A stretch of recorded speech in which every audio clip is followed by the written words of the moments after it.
एजाज सैयद साहब ये बताइएगा कि ओवरऑल ज़ाहिर है कि ये इसकी कुछ गोशे हमारे सामने आते रहे हैं, मगर जितनी बड़ा ये कि इसका फुटप्रिंट है इन वाक़यात का, इस दहशतगर्दी का, भारत और उसकी इंटेलिजेंस एजेंसी की जब भी बात होती है तो कभी हम TTP से उसको जोड़ते हैं, कभी बलूचिस्तान के नेशनलिस्ट मूवमेंट से जोड़ते हैं, इस किस्म की दहशतगर्दी में उसके हाथ ढूंढते हैं। लेकिन ये जो पाकिस्तान के शहरों में एक एक शहरी को चुन चुन के जो कत्ल किया गया और तकरीबन 20 से ज़ायद लोगों को कत्ल किया गया, ये तो एक बहुत मैसिव कार्रवाई है। ख़ास तौर पर जो गुज़श्ता साल हुई, यानी कि 2023 के अंदर 15 मुख्तलिफ वाक़यात में 15 पाकिस्तानी शहरी जो हैं कत्ल किए गए। एक दो केसेस की तो हमें सुराग मिला, लेकिन ओवरऑल शायद हमारे पास पूरी तस्वीर नहीं है, या है तो ज़ाहिर है कि अभी अवाम से शेयर नहीं हुई है।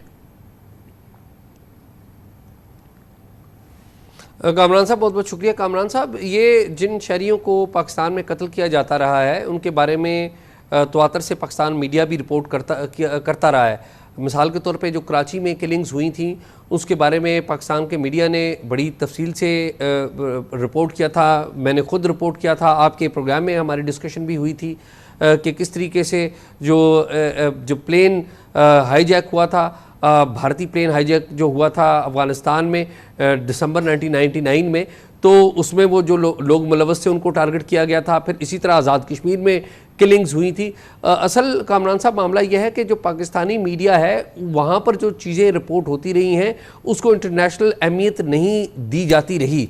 उसकी वजह यह है कि उस वक्त ये इंटरनेशनल एजेंडा पर मौजूद नहीं था। जब ये मामला कनाडा में हुआ या अमेरिका में मामला हुआ तो अब इंटरनेशनल मीडिया को ये याद आ गया कि ये तो पाकिस्तान में भी ये कार्रवाई होती रही है, और फिर उन्होंने अपने नुमाइंदों की ड्यूटी लगाई और जो पहले से मौजूद डाटा है उसकी बुनियाद पे उन्होंने एक स्टोरी बनाई जो कि ज़ाहिर है बड़ी कम्प्रीहेंसिव स्टोरी है।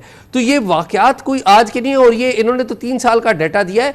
ये कामरान साहब आपको याद होगा जब आप खुद द न्यूज़ इंटेलिजेंस यूनिट में होते थे, 90s की बात कर रहा हूँ मैं, और फिर बाद में 20s में, तो ये चीज़ें रिपोर्ट तब भी होती थी, तब भी ये कार्रवाइयाँ हिंदुस्तान की इंटेलिजेंस इधर करती थी और पाकिस्तान की इंटेलिजेंस के ऊपर उधर से इल्ज़ाम आता था कि उधर कोई कार्रवाइयाँ हुई हैं तो ये कार्रवाई पाकिस्तान ने की है।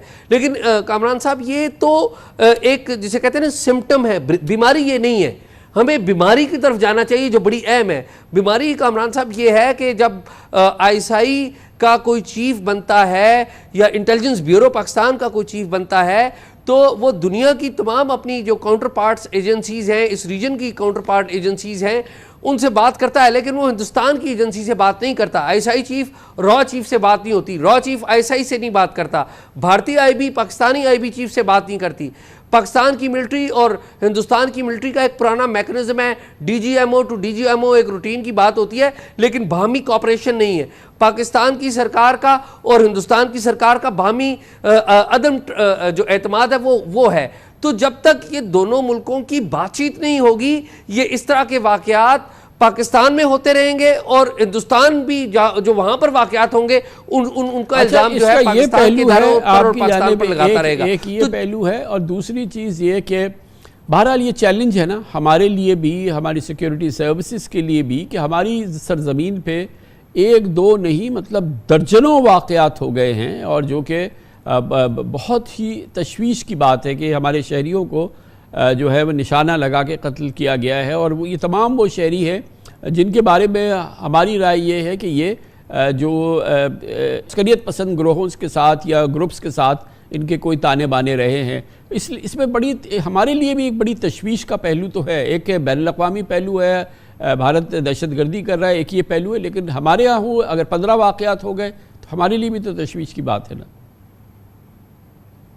कमरान साहब, इसमें तो कोई डाउट ही नहीं है कि हमारे लिए तशवीश की बात नहीं है। आपको याद होगा 2021 में लाहौर में जो वाक़या हुआ था, हाफिज़ सईद के घर के करीब जो धमाका हुआ था, उसमें जो पंजाब की CTG ने उस वक्त IB और ISI के साथ मिलकर बड़ा डिटेक्ट किया था और फौरी तौर पे बताया था कि इसमें भारतीय रॉ का मुलव्वस होने के उन्होंने फुटप्रिंट बताए थे।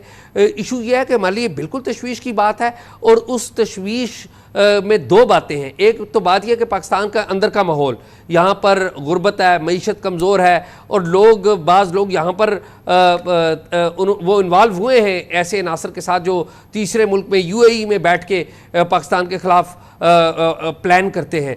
एक तो एक इंटरनल माहौल भी बड़ा अहम है। दूसरी बात यह है कि ओवरऑल अगर आप देखा जाए कि अगर इस खिते में तमाम पड़ोसियों के बेहतर ताल्लुकात हों आपस में, तो ये चीज़ें ख़त्म होंगी। यूरोप से हमें सबक सीखना चाहिए कि आप गाड़ी लेकर एक मुल्क से निकलते हैं और गाड़ी के ऊपर ही बैठ के पूरा यूरोप घूम लेते हैं। एक आध दफ़ा शिप लेना पड़ता है, कोई आपस में जो तजारत हो रही है, आपस में बातचीत हो रही है, आपस में उन्होंने वीज़ा फ्री रिजीम की हुई है। ये बताएं कि चीज़ें हमें मेरे ख्याल में आपस में सीखनी पड़ेंगी, नहीं करेंगे तो इसी तरह एक दूसरे को तंग जो करते निशाना बने, इनकी मखसूस पहचान थी, मखसूस इनकी एफिलिएशंस थी। हुकूमत का जो भी रद्दमल हो या जो जिस किस्म का भी चैलेंज ये सिक्योरिटी सर्विसेज के लिए रहा, लेकिन जो इनसे मुताल्लिक़ा इदारे थे मजमूई तौर पे अगर हम देखें तो उन्होंने भी खामोशी से इन वाक़यात पे अगर मजमूई तौर पे देखें तो खामोशी इख्तियार की। हमें कोई काबिल ज़िक्र रद्दमल कहीं से देखने में नहीं आया इनसे मुंसलिक इदारों की या इनसे मुंसलिक लोगों के हवाले से। कामरान साहब, आपको याद होगा बेनज़ीर भुट्टो साहबा का जो पहला दौरे हुकूमत था जिसमें चौधरी एतजाज़ अहसन साहब वज़ीर दाखिला थे, तो उस वक्त भी पाकिस्तान के ऊपर बाद में जब बेनज़ीर भुट्टो साहबा चली गई तो चौधरी एतजाज़ अहसन के ऊपर एक अरसा दराज तक ये इल्ज़ाम लगता रहा कि जी उन्होंने अलहदगी पसंद जो सिख हैं उनकी फहरिस्त दे दी। क्योंकि आपको याद होगा कि बेनज़ीर भुट्टो साहबा ने राजीव गांधी को पाकिस्तान में बुलाया था और पाकिस्तान और भारत को करीब लाने की कोशिश की थी। इस दफ़ा ये जो वाक़यात हुए हैं उस पर हमें नज़र तो नहीं आ रहा फ़िलहाल के कोई किसी लेवल के ऊपर कोई बाहमी तावन हुआ हो, लेकिन जो कुछ भी हुआ है ज़ाहिर है अगर बाहमी किसी लेवल पे कोई तावन नहीं है तो हमारा सिक्योरिटी फेलियर तो है, इसमें तो कोई डाउट नहीं है कि अगर ये सब कुछ हो रहा था तो हम इसको प्रिवेंट क्यों नहीं कर सके या इसको पहले से हमें पता क्यों नहीं था, और अगर पता था तो हमने मुतलका लोगों को क्यों नहीं गिरफ्तार किया। बहुत बहुत शुक्रिया एजाज़ सैयद हमारे साथ थे। लेकिन यकीनी तौर पे हमने कुछ केसेस ज़रूर सॉल्व किए, उनके जो मुल्ज़मान थे उनको आइडेंटिफाई किया, भारतीय शहरियों को आइडेंटिफाई किया, लेकिन शायद ये तमाम केसेस जो है अभी इसके एक एक अलहदा इसकी रेजोल्यूशन नहीं हुई है, कम अज़ कम पब्लिक से शेयर नहीं हुई है। कमर्शियल ब्रेक उसके बाद जिक्र करेंगे। ये तो है बैनुल-अक़वामी दहशतगर्दी पाकिस्तान में, लेकिन कराची की शहरियों के साथ और कराची की सड़कों पर रोज़ाना सैकड़ों वाक़यात हो रहे हैं जिसको दहशतगर्दी ही कहना चाहिए। यहाँ पर इसको स्ट्रीट क्राइम्स कहते हैं, जिसमें बंदूक की नोक पे दर्जनों लोगों को हर घंटे लूटा जाता है। ऐसा माहौल है जो इससे पहले कभी देखा नहीं गया। इस ख़तरनाक कैफियत में भी जो कि हम कई सालों से देख रहे हैं, पिछले 2 दिनों में 5 शहरियों को मार दिया गया। एक 70 साल के शहरी को, बुजुर्ग को गोली मार के हलाक कर दिया स्ट्रीट क्रिमिनल्स ने ज़रा सी वजाहमत पे। और इस पूरी सूरत हाल में कानून और इदारे बिल्कुल खामोश नज़र आते हैं। इसकी बात कर लेते हैं छोटे से वक्फे के बाद।